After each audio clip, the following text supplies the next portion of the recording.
സ്വന്തം മകനെയോ മകളെയോ ഒന്ന് തല്ലാൻ, ഒന്ന് പേടിപ്പിക്കാൻ ഒരു കമ്പിന്റെ കഷ്ണമെങ്കിലും വീട്ടിൽ ഒടിച്ചു വെച്ചവരുണ്ടെങ്കിൽ ഒന്ന് കൈവക്കിയപ്പ. അരലുണ്ടോ? ഒരു വാപ്പ പുറയില് കുറച്ച ചങ്ങാതിയുടെ കൈ കാണുന്നതിന്റെ പേടിയാ. ഒന്ന്. ഇനിയുള്ള ആരാ? രണ്ട്.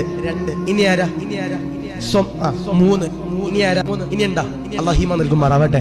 നബിതങ്ങൾ പറയുന്നുണ്ട്, സ്വന്തം മക്കളെ തല്ലാൻ വീട്ടിൽ ഒരു വടിയെങ്കിലും ഒടിച്ചു വെച്ചാൽ അതിൽ ബറക്കത്തുണ്ടെന്ന് നബിയിന മുഹമ്മദ് മുസ്തഫ സല്ലല്ലാഹു അലൈഹി വസല്ലം. ഇനി നാളെ തന്നെ വടി ഒടിച്ചു വെച്ച് അടിക്കാൻ നിൽക്കണ്ട. കാരണം എന്തേ? കാലം മോശമാണ്. മക്കളെ വാപ്പ തല്ലിയാൽ വാപ്പാക്കെതിരെ കൊട്ടേഷൻ കൊടുക്കണ കാലഘട്ടം. അല്ലാഹീമ നൽകുമാറാവട്ടെ.